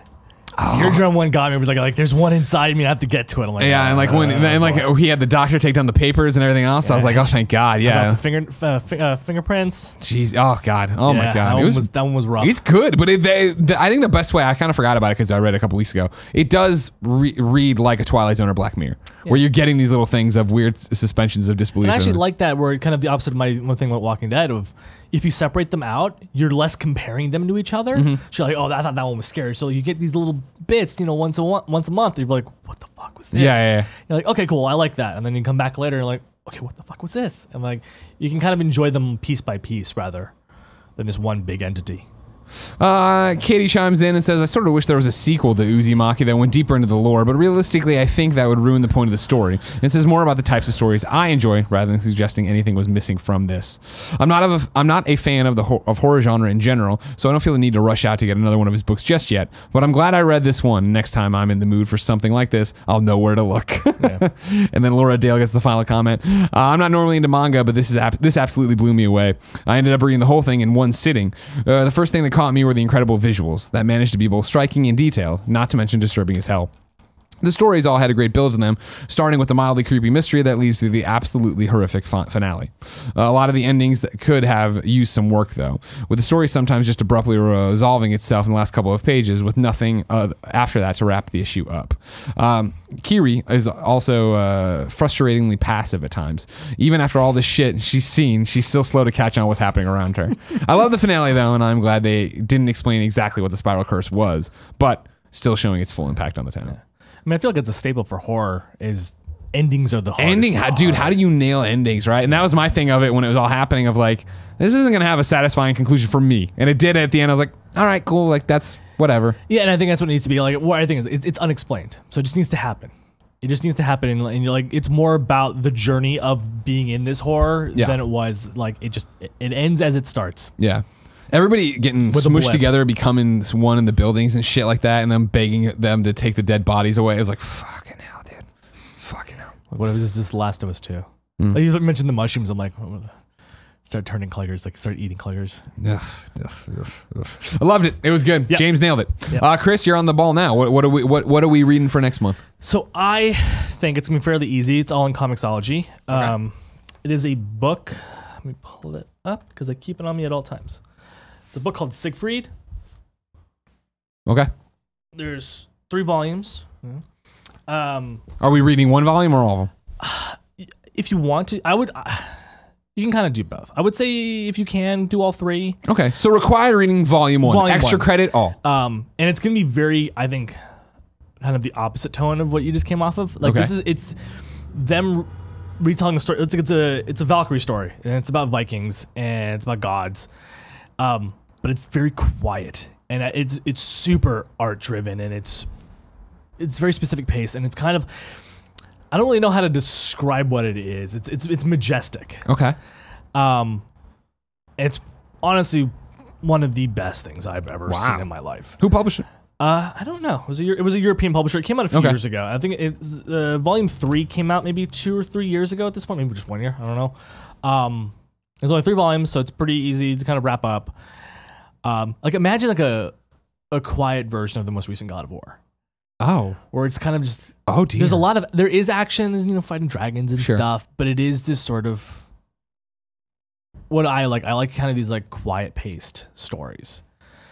I'm just sort of staring at vistas and kind of growing up. So I mean, it's the story of Siegfried, but it's just beautiful. Interesting. It is utterly beautiful. Okay. And like with each one of these volumes, it takes them a year to do. Holy shit. Which is how most European books are done. They always come in these like yearly volumes because it takes them a year to do 72 pages. That's how long they are? Oh, wow. Yeah, because with a lot of these, they tend to write, draw, color all themselves. They do the whole book themselves. Gotcha. Which is, it's very different from how Western comics comics. I mean, even Japanese comics where it's very fast. It's a lot of content for what you're going through. I mean, if you try to jump into Naruto, you're going to be drowning for a long time. With these, it's very small dosages of like the highest caliber meal you can have. Wow. Okay. So it's like, so again, this first volume is maybe 70 pages. Okay. But you're going to be staring at a panel for like 5 minutes. Interesting. It looks like only volume 3 is on Comixology. Is it really? Yeah. Damn. Yeah. It's fine. No, Amazon. I've had all 3. I have all 3 Comixology. I mean, unless I'm doing something wrong, right? I mean, it's coming up. I mean, they're both unlimited, but I couldn't find anything not unlimited. Just you can pop it up there. You're fucking us as usual, you son of a bitch. Trying to get us all. Admit it. You're in the pocket of big paper. You want everybody to go out and buy the. Yeah, that's why I've been reading digital comics for the last 10 years. Don't say that. The comic shops, you need them. We'll look into it. We'll figure it out. So weird. I'm gonna go down to comics outpost downstairs, see if they go. Then my other required reading would just be Murder Falcon #1. Oh, okay. Well, okay, cool. That's if you can't get to it, just get Murder Falcon #1, just one issue. If that doesn't hook you, then I don't tell you. I'll put that on here too then. But don't feel like you have to. You don't have to pick another one. I can keep suggesting. No, I'm saying you don't have to do that. I'm putting Murder on here. Murder Falcon #1. Yeah. Okay. We'll look in. Yeah. Don't. There's ways to get comics outside of Comixology. Don't worry. Yeah. We got a dedicated group on here. Okay. This is where I usually update you on Superman. As recently, my version of Superman, of course. I've done nothing. It's very, very crowded. I shouldn't have decided to throw a video game press conference. Goodbye. I'll see you next month. Your big questions, though. Let's jump in there. Jericho chimes in and says, I'm trying to share my comics with my colleagues and friends. Yeah, okay. These people don't know anything about comics, but seem to show some interest. If you had someone who doesn't know comics, what would you recommend them reading first? Would you do anything to show them how beautiful comics are? Or would you do anything else to show them how beautiful comics are? What are the best ways to convert a non-believer to a damn fanatic like we all are? This is a question I feel like... I mean, it's like recommending a video game to somebody. Right. You need to know their history. I need to know who they are. So, like, even then, like, there are, like, I guess, universal comics or games that, like, if you need to read these 5, these are the 5 you need to read. Not even think of it as comics. What I would say, right, for Jericho here, right, is I think, first off, people on patreon.com/kindafunny can chime in on... I would say probably the episode we post, not the participation thread for next time, but the one where we post this, because so many people have joined the club to read about, to find out comics they want to read and stuff, or my passion has, so they might have more input. Outside of that, yeah, it would be, what movies do you like? What are your favorite movies? And let's try to go from there. And I would say then self-contained, easy stuff, right? That's the other thing, is like you don't want to give them all, like, even something like Invincible I wouldn't even do. Oh yeah, too much. Way too much. Yeah. Walking Dead, you know, it's a TV show, but like to get into that comic, because I think for a lot of people, where I think they get lost. A movie has an end. Even a video game, it can be done in a few weeks. With comics, if it's ongoing, they're like, I don't need an addiction. Like, I don't need to have this thing in my life. Always. So you want books that they're done. But even then, maybe get something that's maybe 4 trades max, so they can kind of really. I mean, I know Saga's a big one, because it's a very low threshold to kind of enjoy it. So that catches people really well. But I wouldn't even recommend it to everybody because it's like it's an ongoing thing. They're never gonna get. Well, now you have a giant pause. Yeah. Right. What? At least a year. At least a year. Caught up? I'm caught up. Yeah. That last issue. Couple panels there. Yeah. Right. As like one of my friends had been a few issues behind. And I was like, you need to stop whatever the hell you're doing. Yeah. You need to go buy that right now because someone's gonna spoil it for you. Yep. And you need to read that one. Yeah. I haven't spoiled it on this show because. We should read Saga. I've been reading it for a long time, and I was like, this is really good. I'm enjoying it. But that was the one that was like, oh shit. Now that there's such a long pause, it is definitely a book where I'm like, I'm gonna read it all again. Because I got introduced with it when it was a bunch of trades in, and so it was that there was I've been since issue 1, so like I don't even remember. Yeah, there was a trip. There was a trip for me where it was like just I think the 2 volumes. I was like, holy shit, and then it got to issue, and it became that thing of like. Wait, what were we doing? What planet were we on? Where were we? And I hate that. I hate not being able to remember it all and keep it going. So yeah, I think you have to talk to him, Jericho, and figure out what they like. I would say even is universal. No, that's the problem, right? Yeah. Because you know, there's a classic like, oh, they got to read Watchmen, and it's like, no, not everyone is gonna look like this. I'm always like, oh man, Kingdom Come, but like if you don't know anything about DC, that's a really hard book to jump into. Just jump into. No emotional threshold. Who the fuck are any of these people? Yeah. Logan I'm gonna say writes in, and I think that's the new name. Good to see you, Logan. To patreon.com/kindafunny. It says, I have a problem that I could use some help with. I have read the Red Hood comics since I first started reading comics a few years back. Recently, Red Hood had a costume redesign that I'm not a fan of, and I can't decide if I should continue to buy the comic or not. What would you do in this scenario? I mean, do you still like the book? That's my thing, and that's what a lot of people chimed in on this thread underneath, because like the comic book club is a place where you just talk to each other as well. And I think Logan came around now; he's going to keep going. But yeah, like I get it. I totally get like I hate that design of that costume, totally. Yeah. But for me, it comes down to the narrative and who they are, and that struggles again. Like Batgirl's such a great example of when. They got Barbara Gordon walking again, and Gail took over, right? So, it was the 52. Yeah, she did for the New 52. It was like awesome. It was there, and I read it for a while because it's what I'd always wanted. But even then, I tired out of it. And so then when Cameron and Babs and all them came on for Batgirl at Burnside, it was like, I can't remember. That guy doesn't matter. Okay, right. It was that, man, holy shit, this is what I didn't even know I wanted, and now I have it. And then when they left, it was like, ooh, this is not who I thought Barbara was anymore. And like, there's always those. It's a story thing more than a costume thing for me. I mean, even if you need to take a break, they'll probably be back at some point. I mean, you can go back and read old stuff. Yeah. Like you can take time off. Like I haven't read a Bucky book in a long time, and Bucky's arguably one of my favorite characters in Marvel. And I have a very specific period that I loved, and it's when he was Captain America. And then ever since that kind of ended, I've been like, okay, cool. I don't need to get back. I'll see you later. There. Yeah. No, that's always there. A good book will come back at some point again. Comics is like this weird like cyclical addiction. Yeah. Or like even if you kick it, you'll come back. Oh yeah, you'll definitely. But you get can back also to it. like you're allowed to kick it if you need to. Like you can step away. I mean, it does cost a lot for these little blips. Just take a break. It's fine. Chris, let's give the floor to Katie Gallagher. All right. Katie writes in and says, I wrote in for the first time last month, but nothing I wrote was mentioned in the episode. And when I checked afterwards, my comment wasn't on the Patreon thread anymore. Could I check in if it was your editing? In which case, all good. If I accidentally offended you, let me know so I don't do it again. Or if I just can't internet right. Before I had a chance to say, it's just not there, Katie, a whole bunch of people said, there's no comment there, Katie. To which Yusef said, I had the same issue, but not on PC. I spoke to Patreon support, and they told me that the comment is marked as spam whenever you edit the comment too often or in a short amount of time. So, if you need to recover the comment, just hit them up for a quick email, or only do your edits once every day. Since I do it like that, nothing was deleted anymore, and I can say that Patreon's customer support is awesome, very quick and competent. So there you go. I did not know that pro tip. Edit it once a day at max. Don't do too much or they'll think it's spam. Patreon's been going through a little bit of a hiccup recently. Since they launched stuff and all that, yeah. Since they launched, pretty much. As someone who loves Patreon, his business is based on it. There's just always little things, much like Kind of Funny. Anyways, back to Katie, who I want to have the floor since she got robbed of being able to comment last time. I love this show.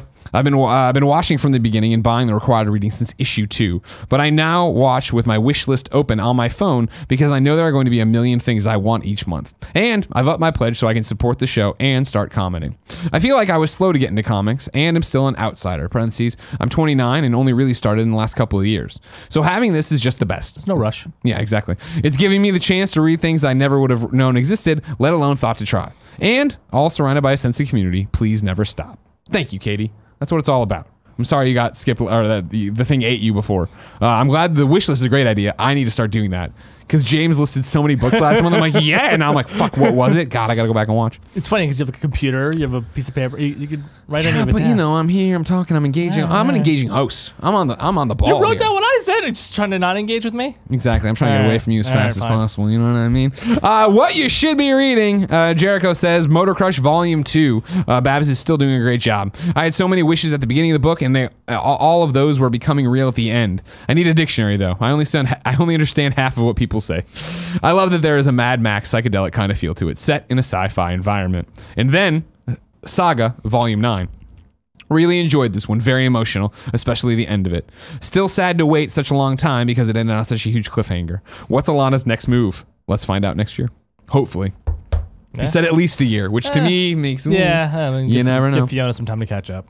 Arvel chimes in with something I think you'll enjoy. Why The Last Man? Funnily enough, during my stay in SF, I visited Comic Experience Outpost Below the Boys and was actually looking for Last Man, The Stranger.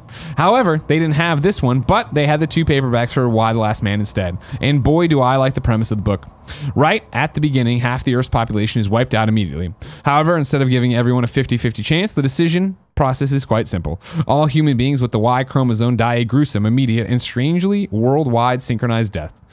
And this is all the males, except Yorick Brown and his small little monkey, Ampersand.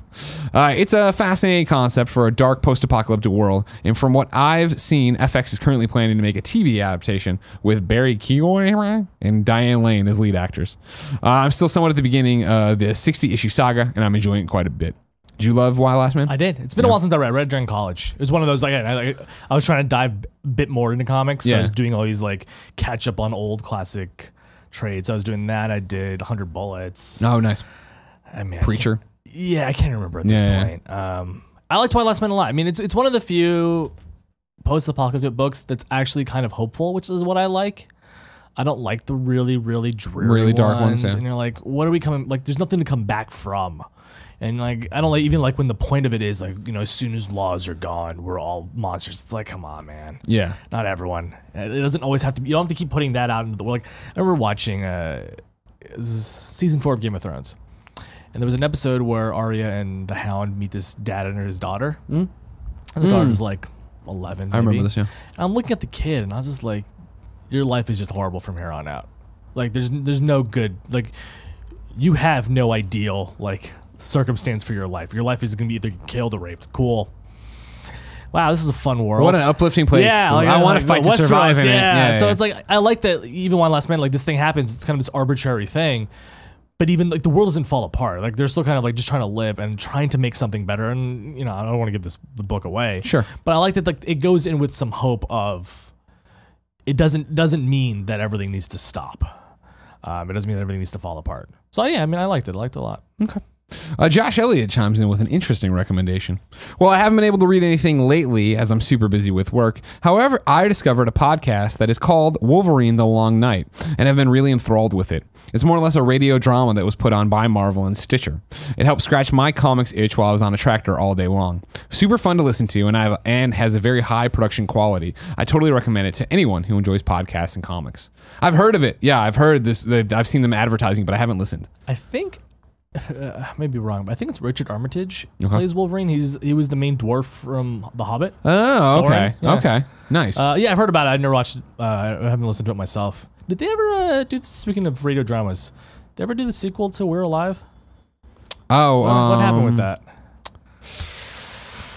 It's a great question. Casey had me record lines for it. In somewhat recent memory. Golden, whatever. Wasn't it Golden something? I know what you're talking about. I remember because they did We're Alive, and there was supposed to be like another thing to it, like a post. And then Gold Rush? Was that it? I don't know. I don't remember there. Okay, 4 hours ago, they tweeted. Let's see what they got here. 4 hours ago, the Twitter says, we have updates. Get the lowdown on We're Alive Gold Rush, We're Alive Frontier, We're Alive Scouts, Improv Show, Theater for the Mind Possessions. We have something we'd like you to participate in this Saturday. So there's stuff happening. There's a YouTube video to watch. Okay. I guess it isn't up where you can get it yet, though. Maybe. All right. There's a lot of stuff. They're doing a lot of stuff over there. You know that's cool because I loved We're Alive, and then yeah, just sort of like, it ended with their finale, and then they said they were going to do something more. They never heard anything from them since. I guess I just check more. Okay, so on October 12th, they put up We're Alive Frontier 0 Hour. Say hello to the premiere of 0 Hour from Geek and Sundry and Alpha. This is our first visual representation inside the world. Oh, they're doing a whole bunch of stuff. Okay. Oh, here you go. Oh, no. We're Alive Frontier Season 2 coming October 16th. So this is Season 1. Yeah. And then there was a lockdown. There's stuff that has happened. Right, a lot of stuff has happened in the We're Alive universe. Right, if you want an audio, radio, zombie drama, it's fun. Jump in there. Fun. It was great. It is great. And the fact that, like, it's what I said before. It's like this apocalyptic world of a zombie outbreak, but it's not like, oh, everything is terrible. Hell, like, community kind of springs up immediately, and I like Pigs, that. Man. Like, let's actually try to help. Like, and then there's giant green zombies and shit. Spoilers. It's like episode 3. Every episode of Greg's Comic Book Club ends with I love this place. This is where one of you writes in to patreon.com/kindafunny on the $15 participation thread and recommends your favorite comic book shop. Today, Kayla gets the floor. My go-to is the Comic Depot in Saratoga Springs, New York. I started going there with my boyfriend who was interested in reading comics again with Rebirth, but I wanted to join in. I started just buying things and it became a weekly trip for us. Chris and the rest of the crew have convinced me of getting my own pull box, saving me the stress of missing books and getting a sweet discount on my pulls and anything else in the store. They're always welcoming to anyone who walks through the doors, and I've never felt uncomfortable or pushed by them, which can be a concern for some ladies. They also put on awesome events, whether it be for Halloween or free comic book day, and have awesome local artists and writers come by for meet and greets. You ever been there? No. You gotta go to comic shops, man. What's your problem? Huh? I have to make comics. Yeah, whatever. How much time do you think I have? You flew up here. Well, that's for you. Oh, I love you. Hi. Ladies and gentlemen, that's Greg's Comic Book Club issue number 10. Thank you for supporting on patreon.com/kindafunny. Maybe you saw this without supporting it. Maybe I put it up for free comic book day. Maybe something went wrong and Kevin just published it for everybody. If you did, remember, patreon.com/kindafunny. This is an exclusive show that goes up there, nowhere else. You go there, you give $1, you get it. You give $15, you get to be part of it. You like that? Great. You don't like it? Too bad. That's me spitting on you. Chris, thank you for coming up. Thank you for having me. What can people do to support you? Buy Runaways? Is that good? Follow you on Twitter? Yeah. Pre-order Runaways. That always helps. Pre-ordering is like the easiest way to let a company know you want their book. Okay. Or that book is like buying them when it comes out is nice, but pre-ordering tells the shop to order more or however many they're gonna. So that is the most direct way to tell them that you like. So you support the pull list. In the fact that it helps me, yeah. Okay. Good. That I have a Patreon. Oh, do you now? Yeah, patreon.com/Kris Anka. Yeah. Now Irene Coe was on, and she drew a bunch of a porno on there. Do you do that? Starting next month. The Fuck $10 yes. tier. Yes, erotica lives. As you guys talked about, everyone just wants to draw porn. Like, Yeah, it's hot, man. You know what I mean? Everyone's just tired of drawing punching. Sure. Yeah. No. If everyone just fucked. Make love, not war. Everyone would be so much happier and Agreed. things would be resolved so much quicker.